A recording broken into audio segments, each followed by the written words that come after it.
New details tonight in a deadly shooting near the Beverly Center. We've learned the victim is a friend of rapper Quando Rondo. According to the LAPD, the victim was ambushed by 3 men while getting gas on Friday. How Lil Durk killed rappers on camera. They say Lil Durk killed Lil Pab, FBG Duck, and tried to kill Quando Rondo. But now there's brand new evidence about how he did it. If you thought he was getting away with it, then think again because they've got him good. You won't believe the footage we found. Check it out. New evidence showing how Durk killed Lil Pab. On the 7th of November, brand new information was revealed about how Lil Durk allegedly shot and killed Lil Pab. As his case progresses, prosecutors are showing more and more about Durk's involvement in the case, which includes the attempted murder of Quando Rondo. On October 24th, the police took Durk into custody for allegedly putting a bounty on fellow rapper Quando Rondo's head. The two of them had beef that stems from Quando Rondo's involvement in King Von being shot and killed. While Durk proclaims innocence, the case is only getting more detailed, and we've just discovered something that directly implicates him. So it all goes back to his rap group, OTF. Lil Durk founded the record label in 2010, and it stands for Only the Family. Sounds pretty innocent, right? But the police are saying they're actually a criminal gang. It's through this gang that they say Durk set up and killed Lil Pab and tried to kill Quando Rondo. But we've just found out they might not be the only victims. On October 17th, about a week before Durk's arrest, the police went after his gang. They arrested 5 men, Kevin Grant, DeAndre Wilson, Keith Jones, David Bryan, and Asa Houston. The police say they were the shooters and it was Durk who was the mastermind behind it. So, for now, there are 2 separate lawsuits, one against Durk and another for those 5. But there's plenty of evidence that they were the ones who shot at Quando Rondo and Lil Pab. But for a while, nobody knew if there was much proof that Durk set the whole thing up until now. In California, on August 19th, 2022, Quando Rondo and Lil Pab were ambushed at a gas station. They were driving around LA enjoying the sunshine, but little did they know they were being stalked. Their assassins were waiting for the right time to strike, and when they stopped off to get gas, that's when the shots started firing. Here is alleged CCTV footage of the killing taking place. So what has Durk got to do with all of this? Well, the prosecutors are saying that Lil Durk put a monetary bound on Quando Rondo's life. In other words, he put a bounty on it. However, before we get into the new information that connects him to the crime, it's probably worth mentioning that he's already admitted to it. Well, kind of. Check this out. Around 8 months ago, this unreleased song from Lil Durk called Beverly Hills was leaked. It was never officially released, and you'll see why. The name itself is pretty incriminating since Beverly Hills is in California, but that's not even the worst part. In the lyrics, Durk pretty much confesses. So the very first line of the song is popping traffic. We in Cali ride through Beverly Hills with choppers. Then he says, he was a passenger then jump seats to driver crying can't get us off him, which is an eerily accurate depiction of what happened. And then, the worst one of them all is this. Bounty hunter. He ready to crack that little down to get her off. I think we can all agree that's some serious self-snitching. But that's not all. The prosecutors are saying that they have evidence that the credit cards the hitmen used to book their flights from Chicago to California to carry out the hit are linked to Durk and his OTF gang. On August 18, 2022, the prosecutors say the 5 named defendants booked a one-way flight from Chicago to San Diego and stayed at a hotel called Sheraton Universal Hotel in University City, California. They say this was all paid for with cards linked to Durk and OTF. The lawsuit also allegedly has text messages from Durk to the accused killers. One of these texts supposedly says, "Don't book no flights under no names involved with me." And that's not even everything the prosecution has recently revealed. They also claim that on August 18th, a day before the shooting, Durk, as well as the defendant named Grant, flew on a private jet to California. They also allegedly bought black ski masks to give to the hitmen to wear during the shooting. Surveillance footage from the area on the day of the shooting shows what appears to be Quando Rondo being followed by the hitmen. Quando Rondo and Lil Pab were in the black Escalade, whereas the hitmen were in a white Infiniti and a white BMW, according to the prosecutors. They then say 3 of the men got out of the white Infiniti and opened fire on Quando's entourage when they'd stopped off for gas. Here's another angle of the shooting taking place. After that, they allegedly fled the scene and met up in an In-N-Out burger joint to discuss how they were going to get out of Cali and also how they were going to get their money for the hit. The prosecution says that they then booked return flights back to Chicago with the same Durk-associated credit cards, and that was that, or so they thought. The gang had managed to avoid arrest for over 2 years, and they likely thought they'd gotten away with it. But no, the FBI were actually taking their time getting the case together. Now, Durk as well as the other accused men are sitting in jail awaiting trial, and it's not looking good. But why exactly did they go to these extreme lengths to kill Quando Rondo in the first place? Why Durk killed Pab?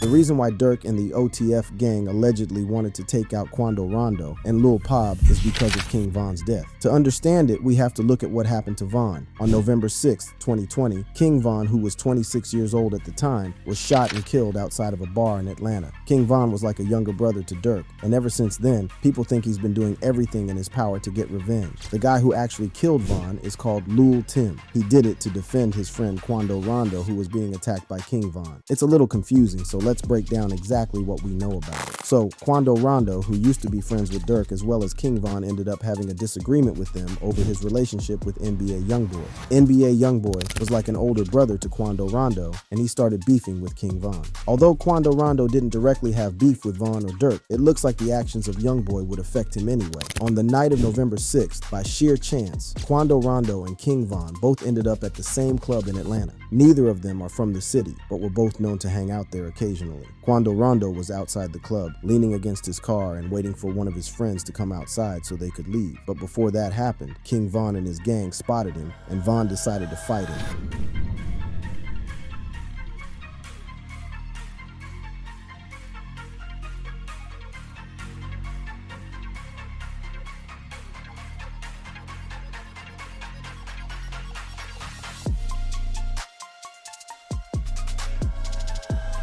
Here is video footage of what went down. So, you see Quando leaning against his car when a group of guys swarm him. Von starts punching him and Quando Rondo retreats. After that, all hell breaks loose and Lil Tim opens fire and bullets hit Von. Von then hits the floor and his friends do their best to get him out of there. They manage to get him to hospital, but he passed away shortly after. So, although all with eyes can see that Quando Rondo didn't initiate the beef or even kill Von, Durk and his affiliates allegedly don't see it that way. In many ways, Quando Rondo was the victim since Von attacked him, but ever since that night, people have been out to get him. Since then, there have been 2 attempts on his life. One was outside of a club in 2021, and the next was in 2022, the time when Durk allegedly put the bounty on him. If it's true, and Durk is the man behind these attempts to kill Quando Rondo, you may be thinking, isn't that a bit too far? And the answer is yes, but it might actually have been pressure from the public that drove Durk to get revenge. After the news of Von's death hit the news, people immediately began asking the question, will Durk slide for Von? The reason was that Durk's songs are all about gangster life.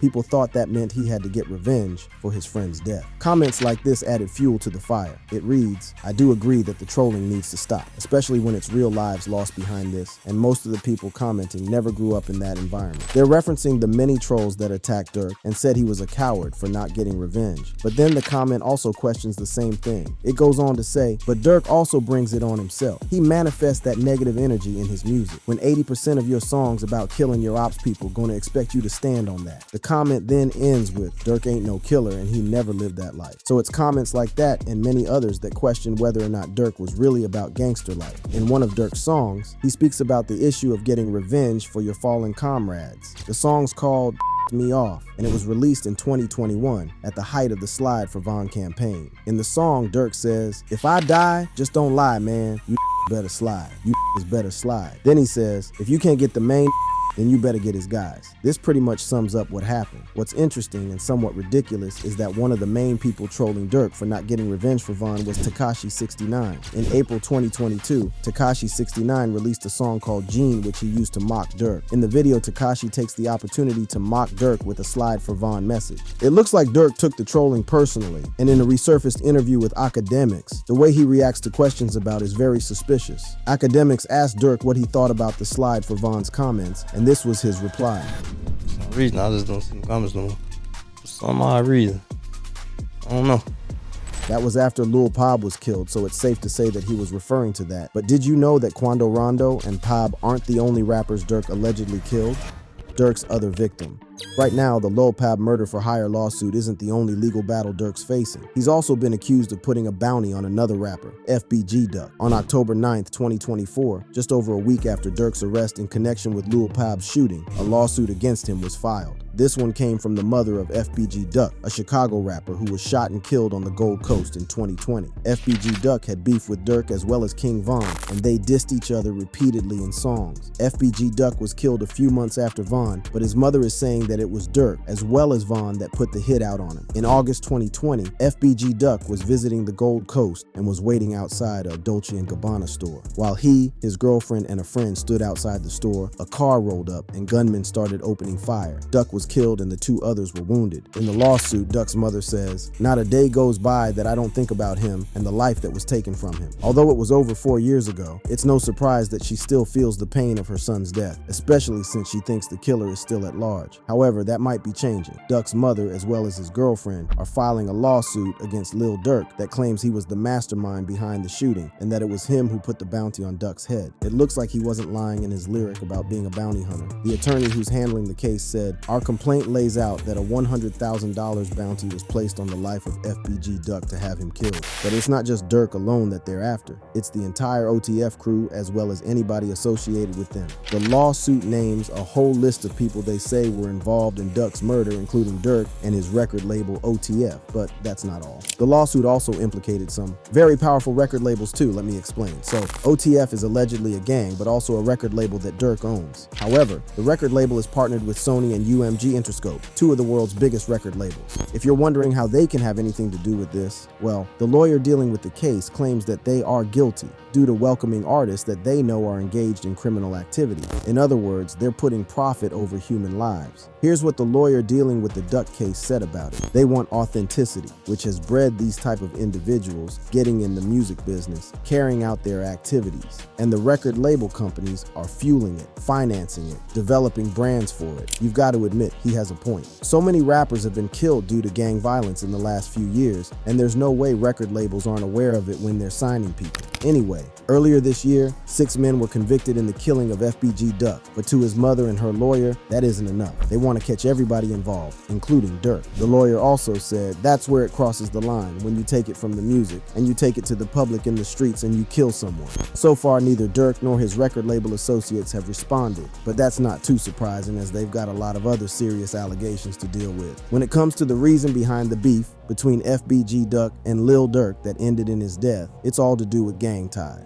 Although they both come from Chicago, they both found themselves on opposite sides of a gang war. The 6 men who were convicted of killing FBG Duke are known to be part of a gang called the Black Disciples. More specifically though, they come from the O Block branch of the Black Disciples, the same hood that both Durk and Von represented. O Block is also the home of OTF and many of their associates, so it's no surprise that Duck's mother is suing anybody involved with OTF. They say that Duck's murder stemmed from a bitter feud between Durk's O Block faction of the Black Disciples and Duck's associates with the Tookaville branch of the Gangster Disciples. The Gangster Disciples are another notorious Chicago gang who have been enemies of the Black Disciples for many, many years. Although Duck was killed in 2020, things took a drastic turn in 2023 when his mother started campaigning against drill music, which she says was one of the main reasons he was killed. She and her lawyers claim that the gang beef has intensified because of drill music, particularly that which has been released by Durk and King Von, and that many of the shootings in Chicago are a result of it. They even claim that King Von's song, "Took Her to the O," is a direct foreshadowing of FBG Duck's death. Even though he's dead, Von is still at the center of this case as well as Durk's other case, which claims he put a hit out as revenge for Von's death. However, these 2 cases aren't the only shootings that both Durk and Von are closely tied to.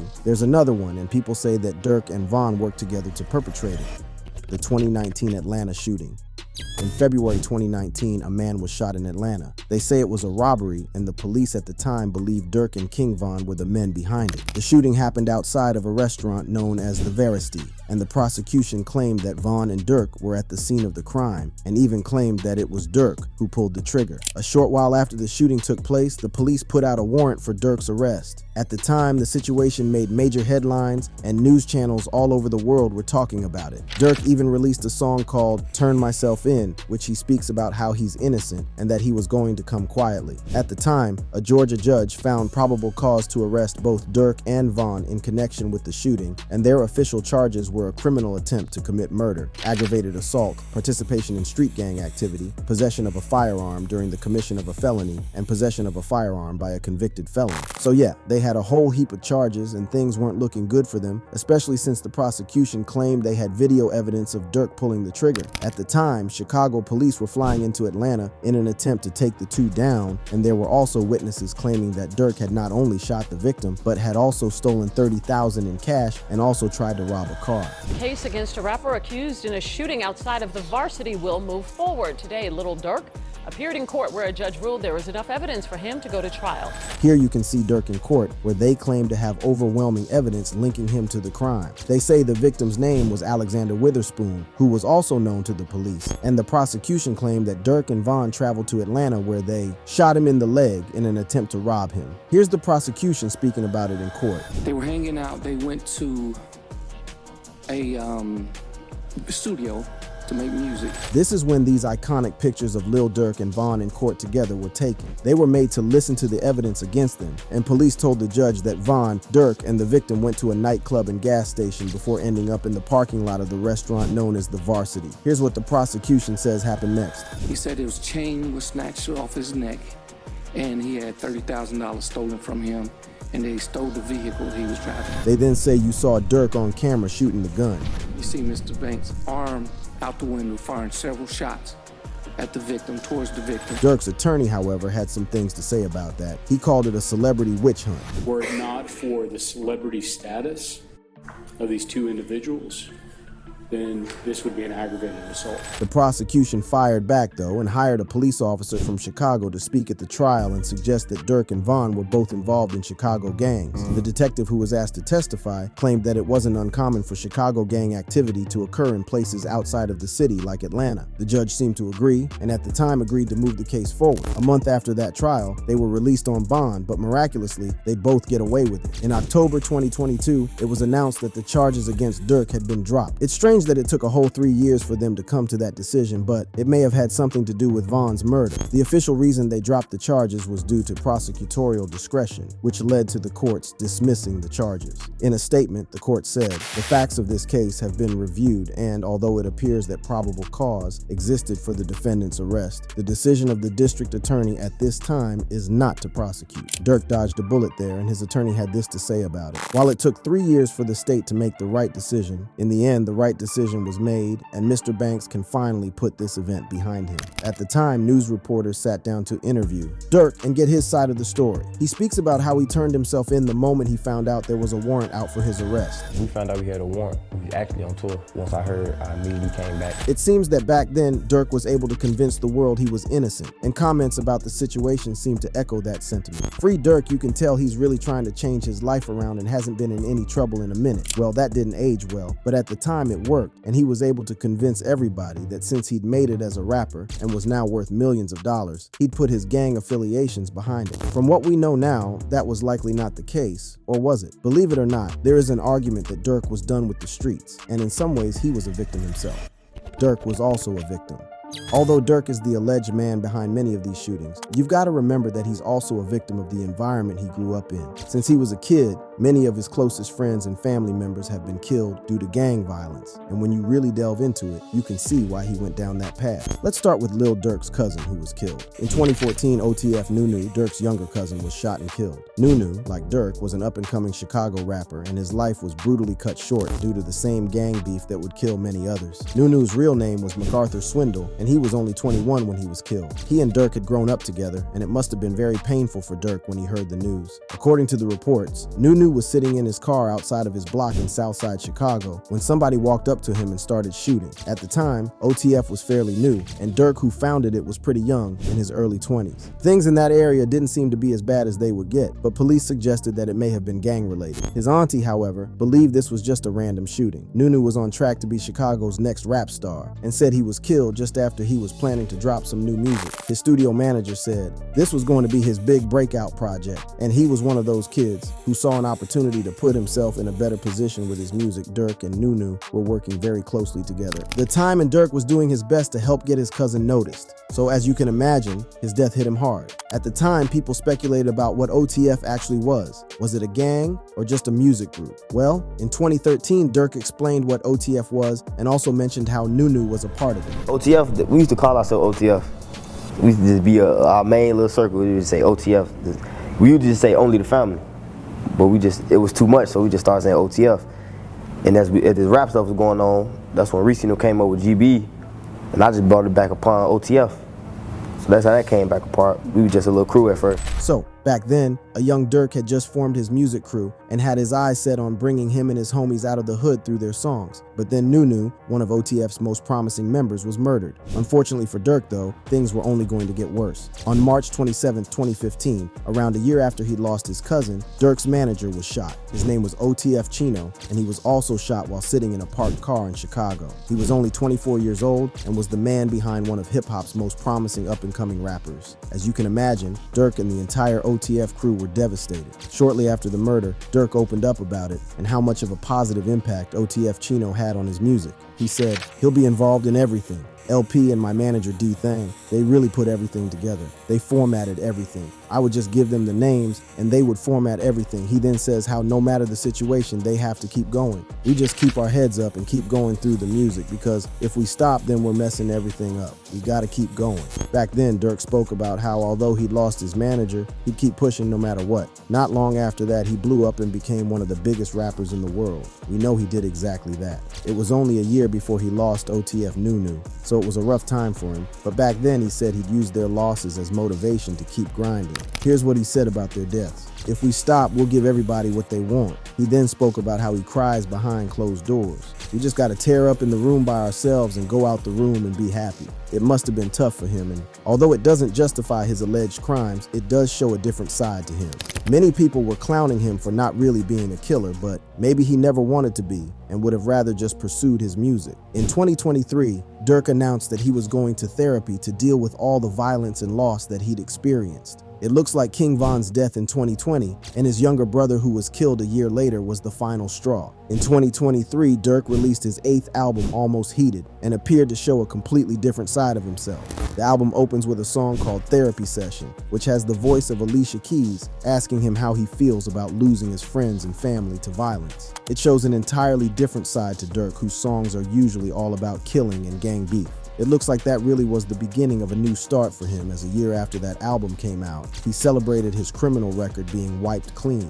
On September 24th, 2024, just under a month before his arrest, Durk was celebrating. He seemed over the moon when he shared the news on X. He wrote, "Everybody should get second chances at life. It's about what you do with it. Alhamdulillah, my background wiped and clean of all cases. I ain't a felon anymore." He then wrote, "Who would have thought? I want to thank everyone who helped push my vision forward. Thank you from the bottom of my heart." His criminal record goes all the way back to 2011, when he was jailed for possession of a firearm and then arrested again for a similar crime after he was released on probation. However, it seems after that, he chose to focus on his music and managed to stay away from trouble until 2019, when he and Von were arrested for the Atlanta shooting. So, although it does look like Durk never really wanted to be a gangster and would have rather focused on his music, for now, he's going to have to face the charges against him. Even if it was for revenge or gang rivalry, there is a lot of evidence that he was the man behind multiple rappers' deaths, and people want justice.